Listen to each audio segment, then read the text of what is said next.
再来做的就是以免弯腰哦，这个动作要先做。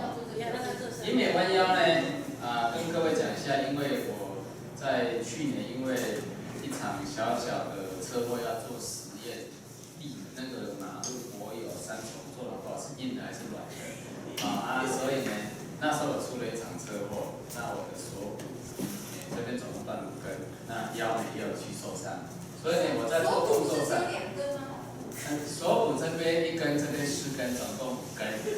这个叫做人家是讲说叫小菜，可是你跟我讲小菜多少样？对，谢谢。然后呢，所以我在弯腰的时候，因为我还在复原的当中，所以呢，我的弯腰就是没有办法做到完全下来，因为还在做这个复健。可是呢，我会要求你们能够弯腰就尽量弯腰。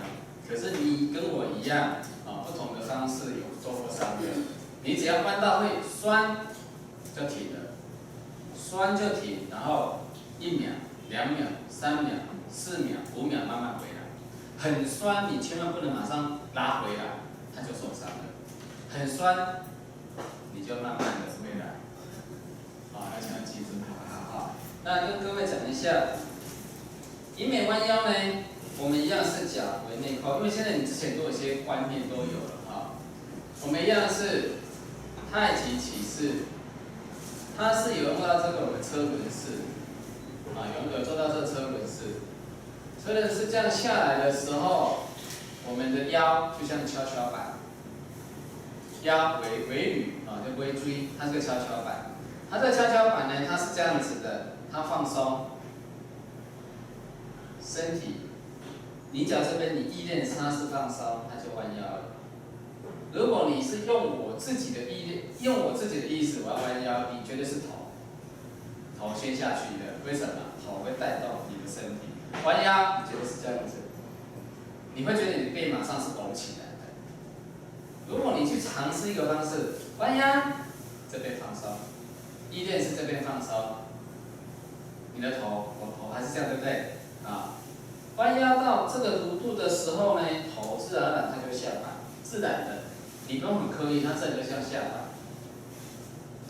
下摆的时候呢，因为我们是车轮式这样子的，然后呢，大概往前倾，大概45度角的位置。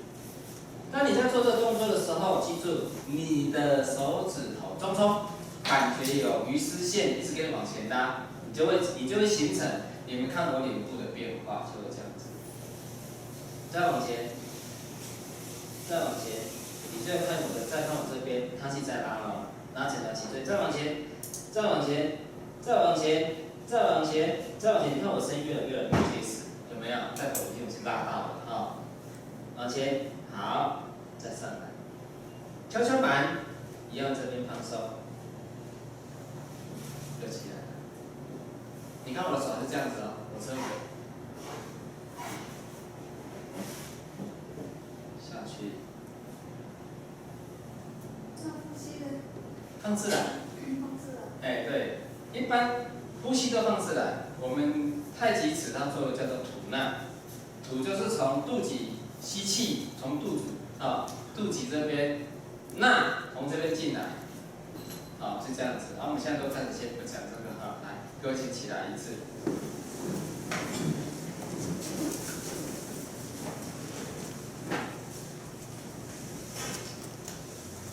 好，放松。太极起势，我车轮，手肘外翻。转到胸前，身体就慢慢弯腰，重心在尾闾，滑出去是一个车子滑出去，手指头一直往前拉，再拉，头要往下摆，对，往这边拉，要有这种拉的感觉，脚掌全部要着地要有这种拉的感觉好，很酸的人自己再转回去。拉，还是脚后跟尽量着地，脚跟着地，这边拉的感觉有没有？这种感觉就对了。OK， 往前拉，这边感觉往前拉，好，再来就回去了，啊，然后再起来，啊，你人就起来了，啊。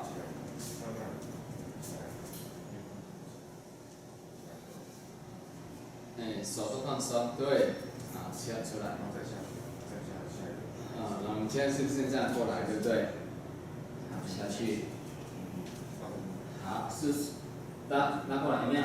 脚后跟它着地，全部都要着地哦，稳，这样有没有拉到？整个背部有没有？有没有？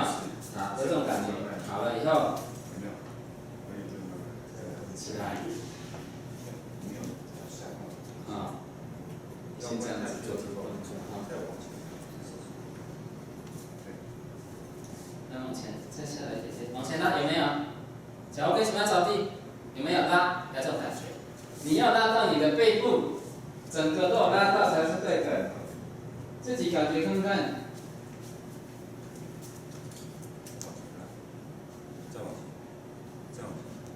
对，看一下。有没有拉？往前拉，脚不要着地哈。有没有这种感觉？有拉到这样子吗？那就对了，好，然后再回来。是不用力的，脖子那边不要用力。拉，有没有拉？有没有？这种感觉才是对的，你才能够真正去拉到拉，有没有？要这样子才是对的哦。你必须要做到这样子的感觉，啊，有没有往前拉？脚跟着地，全部都着地，有没有？啊，这样子才是对的，你才真正拉到你的这个。有没有拉？有没有拉到什么背部？这边感觉是一直往前，再往前，再往前，再往前，再往前，有没有拉到了吗？是这种感觉。好，往前，往前，再往前，再往前拉，对，拉到了，有没有？这个酸，太棒了，对，啊，回来，对，它会拉到涌泉穴。上来到这边，平行以后，拉回来，然后第二次，就是吃了血。到这边就好了。好，拉，往前拉，再拉，有没有？感觉到有没有拉到这个感觉？好，再往前，再往前，手往前，再往前，再往前，对，拉到了，就到了，好，起来。然后往前撑个几秒钟，对，然后上来。没有那么高，但是那个好，动，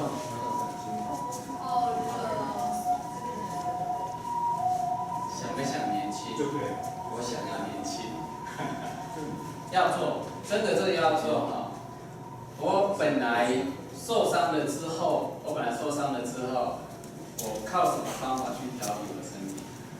靠什么方法？靠这个太极尺。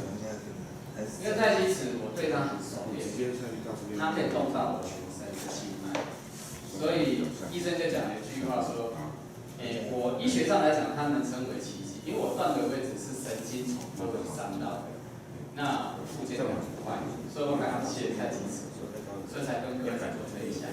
你只要做的对，你的身体它是会很快的。好，放松了，再一次。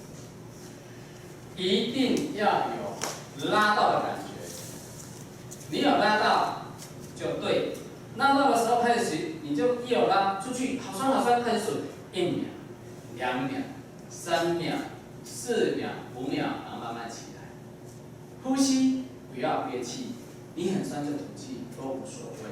好，你们现在眼睛只要看我做啊。从我们的太极起势，你要看每个动作。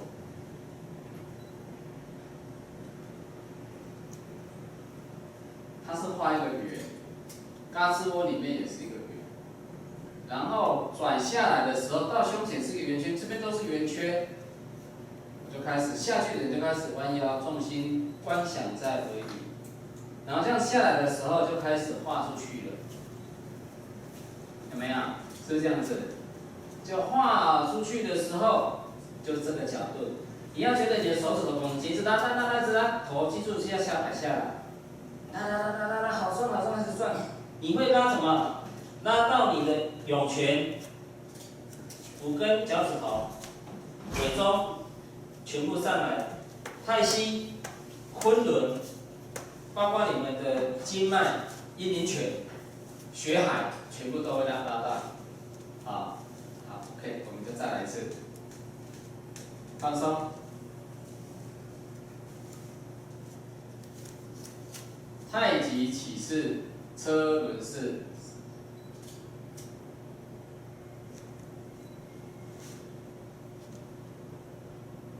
圆，弯，画圆圈，出去，一直出去，一直出去，再出去，棍子再出去，再出去，不能掉。我们现在会去打你的棍子哦，一直往前拉，往前拉，一直往前拉，会酸的人就自己起来，会酸的人就自己起来，再慢，再往前，棍子不能掉哦。棍子不能掉，嘿。酸的人就再起来，编5秒钟，5秒钟人就起来了，对，很好，好就起来了。很酸就起来哦，要往前，来，大家要往前，有没有？这样才是有真正拉到，脚后跟是全部，这边都要着地的。酸的就要起来哦，计数5秒钟哦。我会去看你们每个人的动作，拉出去，对，有没有？有没有拉到这里了？有没有？拉的够不够？小拉还要中拉，大拉好不好？往前，再往前，有没有？才真正这边都拉。爬山运动，觉得脚会酸，腰会酸，就是这个动作。对，往前拉，有没有拉到感觉？有没有拉到这边？有啊，对，有就起来5秒钟就起来了，然后画圆圈的感觉要画，然后记住画回来是这要平行，有没有？再下去。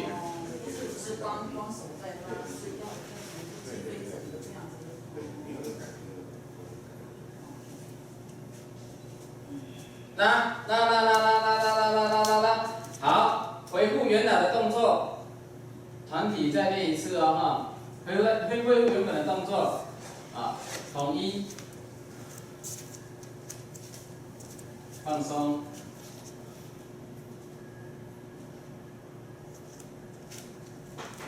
太极起势，加上车轮式，记住要画圆的感觉。中冲平行，与地面，再怎样画圆圈，它都与地面成平行。重点在尾闾，重心就画出去的圆，头下来，拉，1，再拉，3，再拉，5，再拉，7，再拉，8，再拉，10，上来。要画圆圈的上来哦，画圆圈的上来，恢复到太极起势的开始回来。好，你觉得有拉到脚底脚板的人，请举手。有拉到脚底板，你这样做有拉，这边会有拉，小腿会有拉到的，请举手。小腿都有拉到。OK， 我们呢，再来呢，刚刚是迎冕弯腰，迎冕弯腰就是要松筋，我不动固定，对不对？那我要松筋，要晃，晃了有一点不标准要换了要晃来晃去，晃这个晃。这个打电脑是很难玩来，记住，这个动作都一模一样，现在其实一模一样哦。我始终你们看，我始终很注意的是，我动作做慢不求快。你看我从开始上来，你看我的手腕成平行的，对不对？我再转也是平行，对不对？然后转到胸前，很自然，也是画圆的同时，我人就出去了。这是迎面弯腰，好，头一定要下摆。可是呢，现在弯腰松筋，让它晃，晃的时候往前，脚后跟抬起来，往后脚尖抬起来，你看哦。你看哦，越来越高，有没有？往前的时候，你是整个脚跟会拉大；往后的时候，是整个脚趾头会拉大。好，这样子晃10次完了以后，你看一样啊。这个动作下去弯腰，开始，有没有？10下，再上来。有在做这个动作的人，如果你觉得你出去好像人家感觉看到一只兔子的感觉，这样不会没有。为什么呢？小腿会变小，会变比较细。二来，这边拉是拉到整个膀胱经，环跳，我们的后面的背部都可以去拉大。好，我们现在开始来。太极起势，车轮式，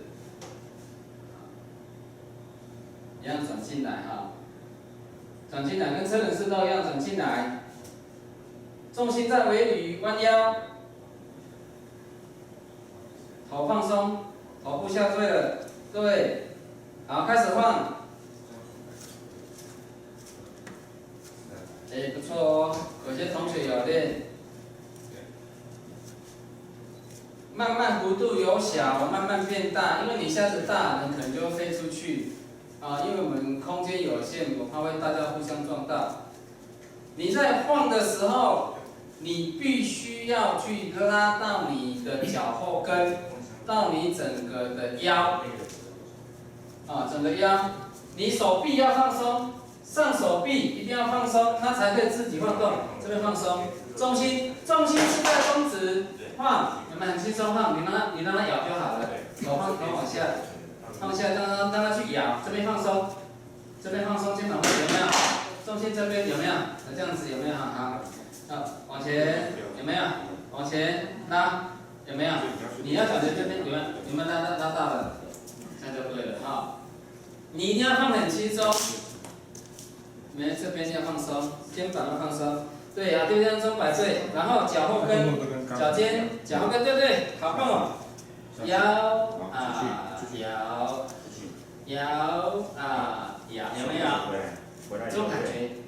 先不用晃那么大，先晃小，然后越晃越大，不然你晃大。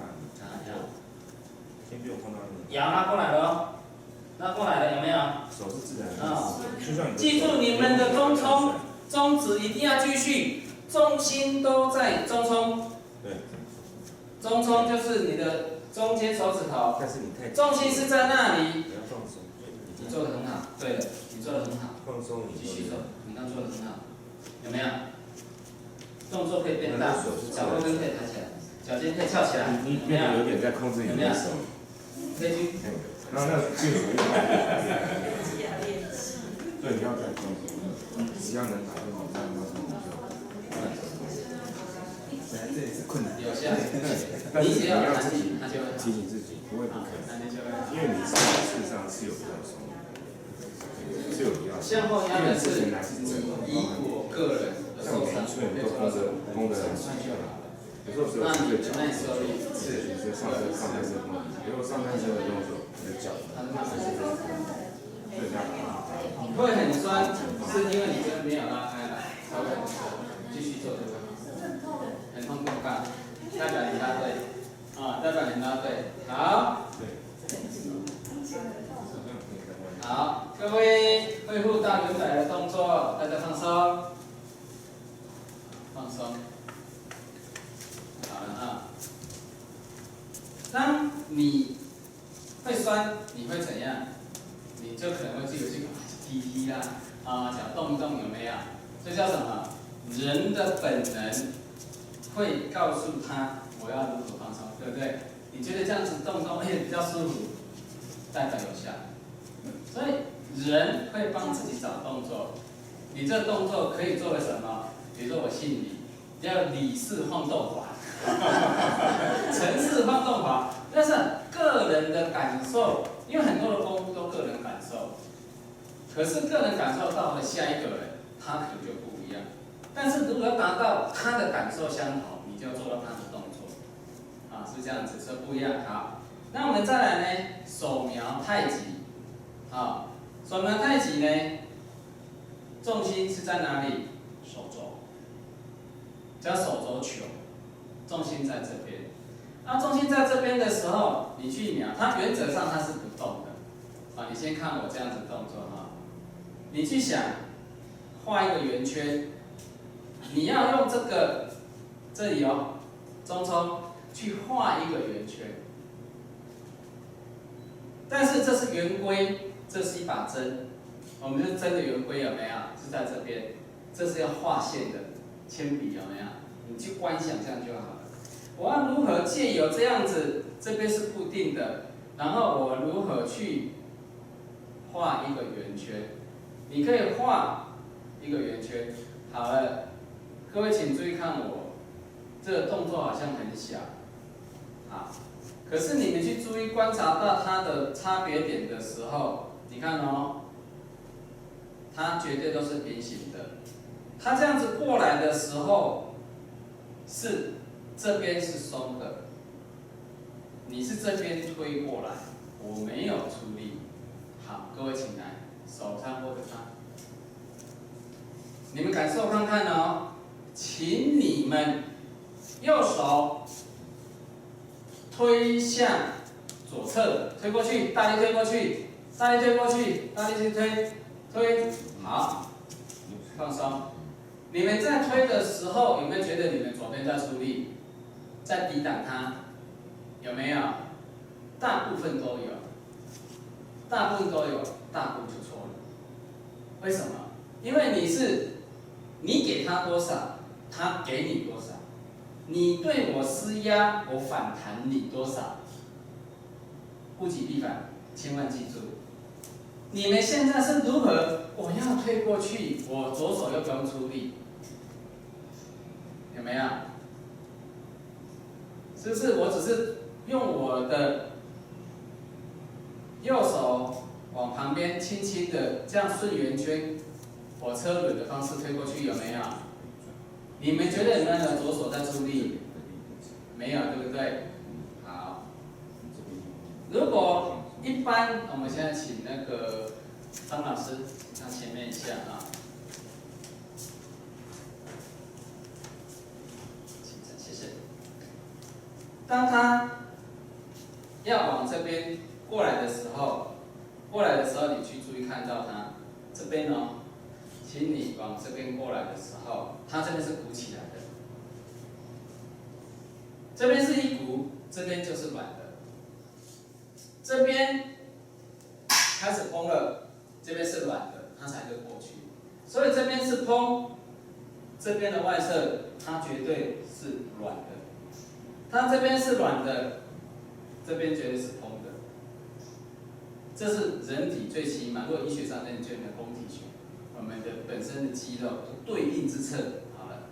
那如果说哈，你要推过来，你要从这边过来，我的手是用这样子，好，你都不用出力，你只是画圆圈过来，就出去了，有没有？你们在做云手的时候是这样子，你去想，重心在哪里？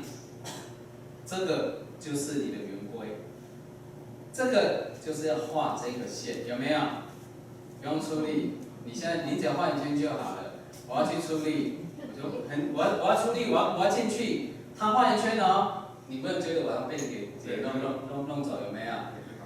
啊，就等你的手都不用出力，你只是画圆圈，我跟过去。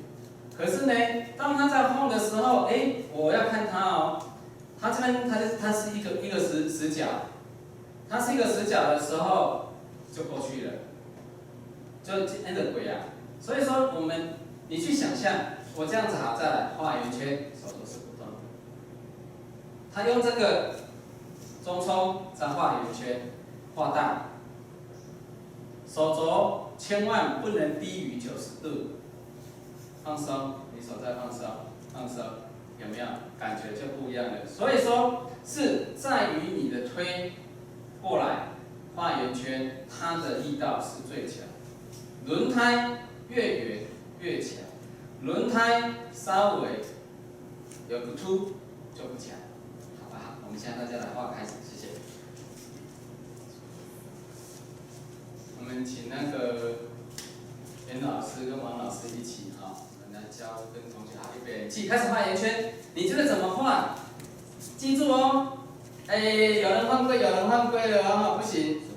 画圆规的时候，这个一定跟地面都平行，中冲绝对都平行。好，你们怕忘记来，麻烦这样子拿着，拿着有没有？这样子绝对是错的，要这样才是对的。请你们用这样子画圆圈，你们就不会错了，有没有？比较好画，对不对？比较好画了，不一样的，有没有？不能画到地上是平行的，对了，平行的有没有？你越平行，是不是你这边都不动了？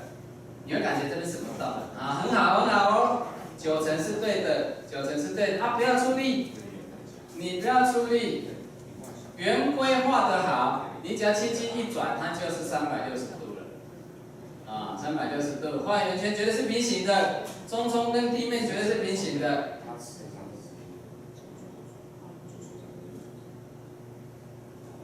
画你们继续画我继续看。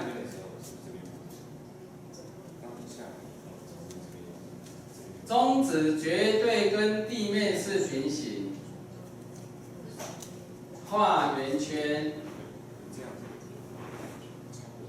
手肘一定要放松。好，再返回来。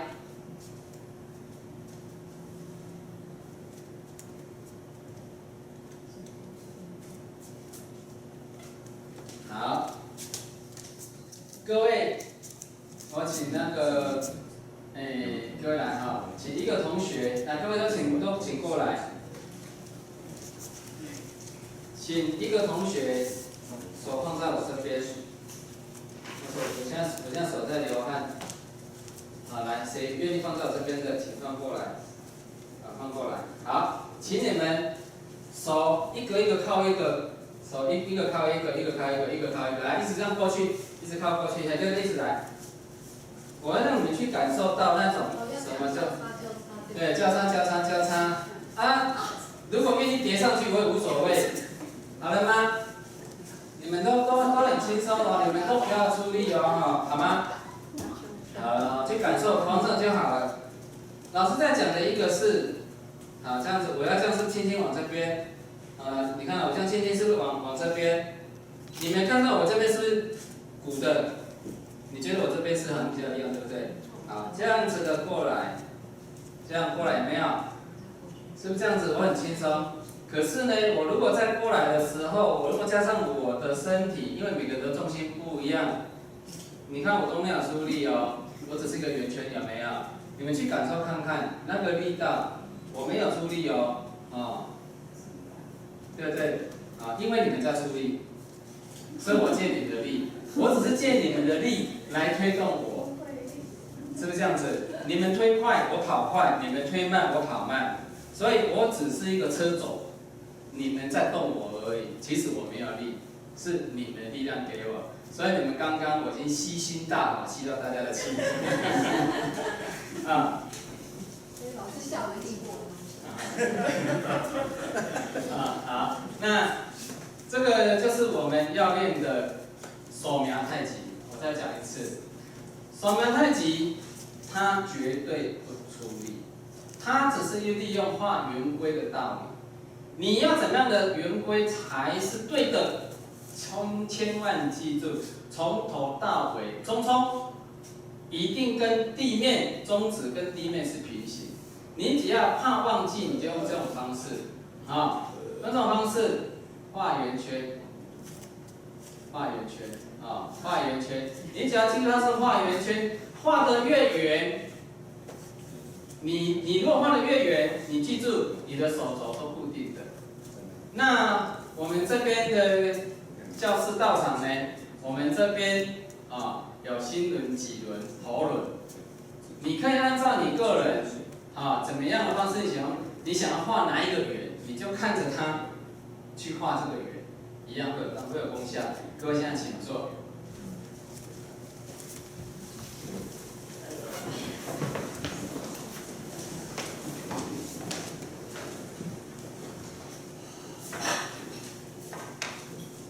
我们呢来一点比较是属于静态的把你们的课本拿起来。我们算是一个复习我们讲一点这个我们的知识性的那因为这本书是我们师大的庄宏仪老师他有多年的心得，以及郑世春教授他来着笔的。各位你们请翻开到第5页。第5页的第一段，它里面就有写到养生的内容很多种，就是形神而已。那也就是我们的形，我们的生理跟心理。如果你形跟神俱，尽中天年。天年是几岁？120岁。天年120岁。所以各位，我们还有多少年可以相处？我们最起码还有70岁可以相处。所以呢，大家不要嫌自己老。天年颐养天年，人家都祝贺人家颐养天年，就是指120岁千万要记住。那如果我们人活着的时候呢？走到第2段了。人活着的时候，我们如果形跟神相合，当然合得越好，你身体越好；不好，人呢就走了。所以我们各位都有在练气养生，有在练这个形跟神。所以说，我们人的精气神就是从我们的宇宙到一个大宇宙一个结合。好，我们各位请看第7页。所以从这个养生第1段的养生的方法，它从葛洪的抱朴子的那边抱朴子那边它很多里面的内容。那我们呢所学的里面，它那么多的动态的做法，我们就是以易筋经。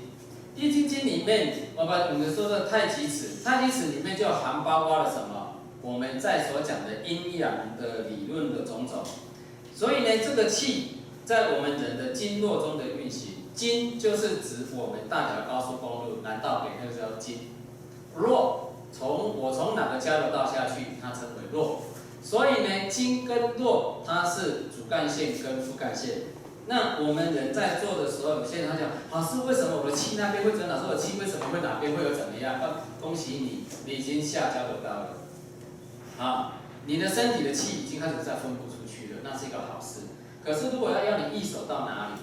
最好是不要散掉因为我们车队就散了因为我们要到垦丁那我们再来就是说，从这个气里面，我们就会有大自然的五行的关系，就是有木火的土金水那以木火土金水里面，它是相生相克，所以在教的动作里面，它已经有包含了什么相生跟相克，包括连八卦都有了那我们从这个太极尺的功法有24式，那我们目前是教初阶。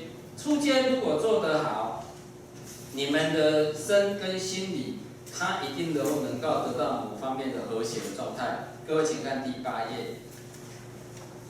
那我们在做形神修养的基本观念呢，我们通常都当然说早餐要吃，午餐要吃，晚餐要吃，3餐是正常。那个叫什么？吸收适当的营养。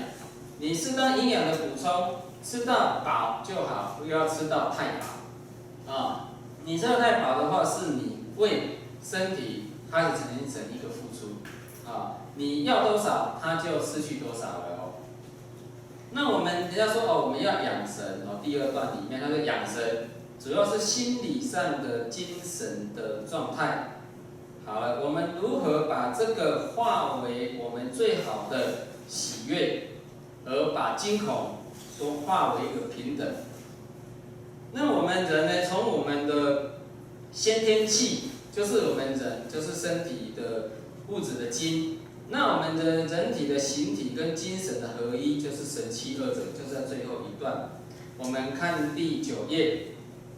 第第9页的这边哦，就是大家都很想知道的，什么叫做精气神啊？我们各位同学希望你们稍微自己课本要折一下还是做个记号，回去可以看一下你们很多的观念，因为知识可以让各位的这一方面的智慧有，你有知识有智慧，你才能判断你练的功法，你遇到了什么问题是对与错，是从知识方面来作为一个帮你的补充。那我们的功法的之间的传承是一个经验的累积，告诉了你们。也当然希望各位同学能够稍微看一下。那各位，我们请看到第10页。第10页的第1段里面，它就有讲到我们的7窍。那7窍里面，它又加上我们总共有2窍，就是大小便。那中医师一定要问2便，就是小便跟大便。所以说呢，我们如何让你自己的身体如何能够2便能够通畅？2便能够通畅，就是不含有宿便。所以说这个是我们既然这一方面都已经有了解，我们就一定要去做这一方面的一个调养。像说这一方面来讲，你看它5神脏者有肝心脾胃肾，就像一个法师法师你们看法师他在化食，他会引他身上的5脏气灌到这个食物的上面，叫五行。所以说我们在练高功法师的人，他就是要把他的5脏神、5脏气练足了，然后借由这个气呼到食物的上面来做化，或者是从雷法，从雷法上面也是属于福气的一种。好，各位，我们现在请看第13页。13页里面，它就有第1行它这第1段里面它就写的春夏秋冬。那它这告诉你的就是说，我们要顺应春夏秋冬你身上的御寒衣物，你所吃的饮食有没有配合这个节度？就像说夏天要开始用3伏贴了，那3伏贴就是准备冬天秋天肺部的问题，所以说你看从这个的自觉的里面就告诉了我们要顺应天理天气之间的春夏秋冬的全身之道，那能够让各位的气在你的身体的流动，能够滋养你生命的一个泉源，这才是我们气血最主要它的一个内涵。那各位请看第14页，这个第14页的里面呢，它就有讲到了我们的太极起势从它的之前第1堂的上课就跟各位讲过的阴阳两仪、太极眼、太极曲线。那从这个里面，从我们第1堂课开始教到现在，它不外乎都是强调的什么？太极，就是一个圆。你做任何动作就是一个圆，你的功法就开始进入到了一个太极。如果你的动作不是圆，是强迫身体的，那当然你就会有某方面的一个付出。所以说，很希望各位能够在练这个太极尺的当中，你的动作一个调整，在你的身体会产生不同的效果，有没有？你慢慢都已经有去体验到了那也就刚刚我们看到的第15页的里面，就是以前上课有跟你们讲，一个极，极致的极。如果说我们能够做到一个极，它就是一个变化了。太极，太就是非常大变化，但是它一定有个起点，它可以没有一个终点，一定都是圆。你只要大圆跟小圆。那各位，我们请看到我们的第17页。第17页呢，因为我们有同学刚来，就是有跟你们讲过的，因为我们的太极尺，它刚好是在我们这个耻骨的这边的尺寸，刚好可以把我们的夹脊穴撑开来。但是如果你这样子的是平行的，它是不开的，你背部高方的背部是绕的。如果你的手肘稍微往外翻，后面是开的，有没有？你感觉它拱起来，背部弓的感觉，就不一样了所以说太极池里面我们在做所有动作，就刚跟各位在讲的这个运手，在推的时候，它就动静之间，动太极就生的，那你就是画一个圆，我只是借大家的力量，你们可以借大家的力量，那我们呢，如何能够在动跟静的里面能够求到一个平衡感？就是你出多少力，它回多少力，这句话很重要所以你硬出力，可能你另外一方面在支撑它，你会不舒服所以说，我们看第18页，他就有讲过，这个功法如果能够每天你练习30分钟可能这样会比较严苛我们就练个28分钟，好吧？因为30分钟我觉得太严苛了一点我觉得这样也很不好28分钟里面你自己去规划，你每个动作你做不到2次，做不到2次。我当时严格要求我自己，我如果不好好的把我身体调起来，枉费我练太极时，枉费我练那么多功夫，枉费爷爷教我那么多的功夫那所以说我自己就在勤练，一直在勤练，所以我的身体就恢复得很快。你们现在看到的我以前还不到1/10在我去年的受伤之前那这个是老人的心态因为总要讲过去，各位听听就好重点你们要练习。好了，那我们各位请看第19页，第一行，你觉得它很好玩的他在讲说气，很多的名词，生气、死气、脾气、天气、地气，你都讲，你这个人好有生气请问是好还是坏？好。你这个人好像在生气，好不好？你看生气，这不一样啦，是不是？所以说，这个人，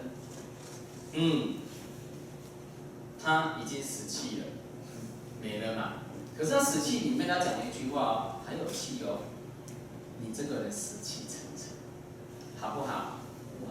为什么不好？因为他没有动，他的气没有动起来，他气停滞了。那停滞的时候，人是属阴，叫做什么？阴气沉沉，对不对？7月底就讲这种语调会不会很奇怪？好，那所以呢，从我们这个字里面他所写的，就是已经在告诉我们，气它是一种和谐，它是一种健康跟长寿。我希望大家能够回去看这一段，因为从这一段的气跟经络，它解释得很清楚。你们在练习气功的各种阶段，还有外面所学的很多，都在这个观念里面。你的对与错，它可以给你一个什么？一条尺，这是一把尺好，然后呢，我们刚刚就讲的最后面的一段我们要讲，他讲说，此一我们看阴阳四时者，万物之终始也。你看他这一段如果你逆之，则苛疾不起如果你逆之，则灾害生；你顺它，则苛疾，你并不会有此愧得道。这个是在《四气调神大论篇》里面所写出来的。也就是说，我们的得道是指顺应天地之气，而得养生之道，叫做得道。我们的对这得道的另外一种解释是这个样子那我们再来看呢，我们的第21页。从这个21页的里面，它告诉了我们什么是气、类型、功能、主要运行是哪些管道，就是舌经脉。那我们里面在讲的，人在天地间，你呼吸的气就是天气，因为你是借天之气，所以你在吸天之气那我们里面的内容，希望大家能够看，我只先大家提示一下。那在22页的时候什么又叫做真气？是你只要吸到这个天气进来，它在你体内的交换，促进了新陈代谢，人体受之于天，又称为真气。你看古时候人家，我吸天地之精华，我传了给你，我真气传给你，对不对？他就一定会讲这句话。所以说，你能不能好好的把这一股气吸收到你的身体，产生一个很好的运转？可是这个运转不在于你的功法，而是在于你们的心态。你的心态会影响到你的当时的意念，你把这股气进来，你加的元素给它，可能是一个贪嗔痴，或你对刚刚很多不满的事情灌在里面，它在你身上运行，会不会破坏？会，因为我们血液中带养料，它无形中它已经输送到你全身，所以练功它是一个心态的调整。你如果在你练功的时候，你调到最好，你的练就是最好的了。好，那再来，它的元气的下面呢，它就有讲到了，中气是驱动心脉运转的流行，这个有空大家可以看。所以说，你看到从我们的经络，从2000年前，中国人就已经有发现了，我们有相关这一方面。各位你们看的就是25页。24页这边的开始，他已经都有跟你们一直翻，他就开始跟你们讲了人体的经络，从第32页呢，气功的分类与用途，其实我们不管你在练哪一种，它这里面大致上呢都有给我们的一些比较有基本性的概念。那这基本性的概念就是看各位同学能不能利用你们个人的时间，然后稍微看一下。那我们在上课，如果你有任何的疑问，都可以提出来。好，各位眼睛闭起来，我们考试做小抄。考试不做小抄了，严妈妈你要监考，因为你是寿星不能考试第一个，我们两乳的中间叫什么穴道？膻中的正后面什么穴道？手指的中指最末梢叫什么？大拇指头，脚的大拇指头，隐白要内扣是不是？好，这是我们练的最起码一个问题。好，那再来一个问题就是说，我们的练的第一式是什么？第二式呢？第三式呢？第四式呢？第五式呢？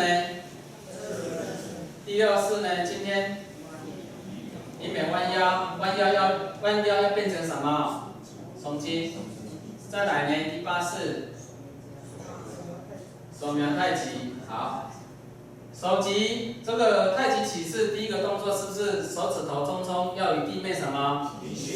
第二是我们的这个白鹤亮翅，要往后面要拉，是不是？拉到哪边会酸？两肋会酸，对不对？好，要对才对中冲第三式是什么？第三式，揽雀尾，记住揽雀尾是什么？在转的，引白再转，对不对？转到尽头再下去，再出来。好，我们的第四式呢？三通背，记住它是手描太极的这个的极，也是要记住的，它是往左右，有没有？都不要出力，你就手会弄得漂亮。好，一样。然后贴什么？耳朵，是不是？我们的三通背。然后再来呢，我们的第五式是什么？我们的火车轮就这车轮式，车轮式是这样子的，地面平行的，画圆圈的。好，它带动到了第六式，以免弯腰转进来就下去，对不对？下去的时候头要自然拉下摆，重心在哪里？尾闾。对，然后尾闾穴的时候，你现在是意念在哪里？好，意念在尾闾，弯腰的时候，自然你的头到这边会什么呀？下。然后呢，下去的时候走这个，要这样，意念要在哪里？要不要往前拉？再拉，对不对？再拉。好，上来呢一样，收式，就这样车轮式，再下去。那再来第七式是什么？弯腰就松筋了嘛，以免弯腰松筋。那弯腰松筋的时候是要怎么样？下去的时候开始慢慢的小动作，太极起势，车轮这样下来，是不是这样子？我们要这样子晃到是脚尖这样子不要急，很自然，你不要憋住你的气，这样在晃的时候，你才能够拉到你的涌泉。你会从不知道怎么酸到你知道怎么酸，到很酸到你不大会酸。这个时候你们的身体一定不一样。以我个人看大家是，从第一次我看到你们不熟悉，当然会蛮僵硬的。僵硬了之后你们会怎么样？一定会做不顺。可是2次到今天，我看到各位已经松很多了，所以这是很好的现象，是不是？所以鼓励大家，我们今天就上课到这边，谢谢，下礼拜见。谢谢，谢谢大家。